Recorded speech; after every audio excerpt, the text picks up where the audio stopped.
যখন কোনো বান্দা বেশি বেশি ইস্তেগফার পাঠ করে, আল্লাহ রব্বুল আলামিন ওই বান্দার সকল গুনাহ মাফ করে দেন।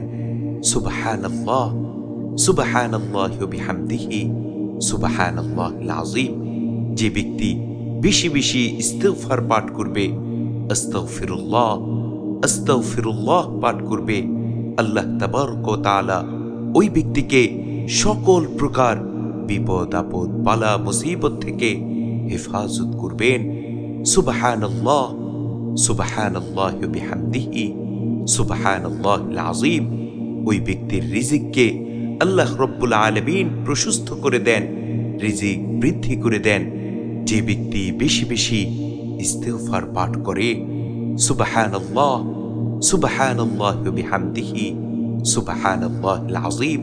যাদের পরিবারের মধ্যে শান্তি নেই, যাদের সংসারে অশান্তি লেগে আছে, তারা যদি বেশি বেশি আস্তাগফিরুল্লাহ আস্তাগফিরুল্লাহ ইস্তিগফার পাঠ করে, তাহলে আল্লাহ রব্বুল আলামিন তাদের পরিবারের মধ্যে সুখ শান্তি দান করবেন, তাদের সংসার সুখময় করে দিবেন। সুবহানাল্লাহ, সুবহানাল্লাহি ওয়া বিহামদিহি, সুবহানাল্লাহিল আযীম। যে সকল ব্যক্তির ঈমান অত্যন্ত দুর্বল, ওই সকল ব্যক্তি যদি ইস্তিগফার পাঠ করে, বেশি বেশি আস্তাগফিরুল্লাহ আস্তাগফিরুল্লাহ পাঠ করে, তাহলে আল্লাহ তাবারক ওয়া তাআলা তাদের শরীরের মধ্যে, তাদের অন্তরের মধ্যে ঈমানের নূর দান করবেন, ঈমান বৃদ্ধি করে দিবেন। সুবহানাল্লাহ, সুবহানাল্লাহি ওয়া বিহামদিহি, সুবহানাল্লাহিল আযীম।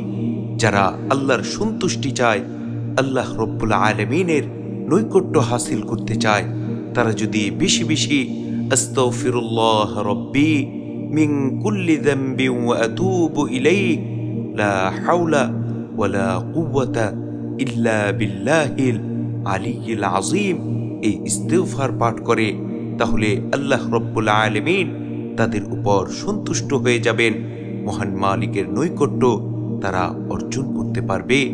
সুবহানাল্লাহ, সুবহানাল্লাহি ওয়া বিহামদিহি, সুবহানাল্লাহিল আযীম। যে সকল ব্যক্তি দুশ্চিন্তায় আছেন, পেরেশানির মধ্যে আছেন, তারা যদি বেশি বেশি ইস্তিগফার পাঠ করেন, তাহলে মহান রব্বে করিম অবশ্যই দুশ্চিন্তা মুক্ত করে দিবেন এবং আপনাদের সকল পেরেশানি দূর করে দিবেন। সুবহানাল্লাহ, সুবহানাল্লাহি ওয়া বিহামদিহি, সুবহানাল্লাহিল আযীম। যাদের সন্তান হয় না, যে সকল ব্যক্তি সুসন্তান লাভ করতে চান, নেককার সন্তান লাভ করতে চান, তারা যদি বেশি বেশি ইস্তিগফার পাঠ করেন, আস্তাগফিরুল্লাহ আস্তাগফিরুল্লাহ পাঠ করেন, ইনশাআল্লাহ ইনশাআল্লাহ অবশ্যই আল্লাহ রব্বুল আলামিন আপনাদেরকে নেককার সুসন্তান দান করবেন। সুবহানাল্লাহ, সুবহানাল্লাহি ওয়া বিহামদিহি, সুবহানাল্লাহিল আযীম।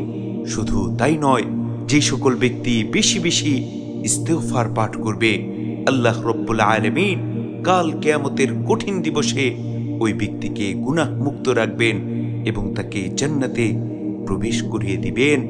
সুবহানাল্লাহ, সুবহানাল্লাহি ওয়া বিহামদিহি, সুবহানাল্লাহিল আযীম। আল্লাহ রব্বুল আলামিন আমাদের প্রত্যেককে বেশি বেশি ইস্তিগফার পাঠ করার তৌফিক দান করুন। আমিন।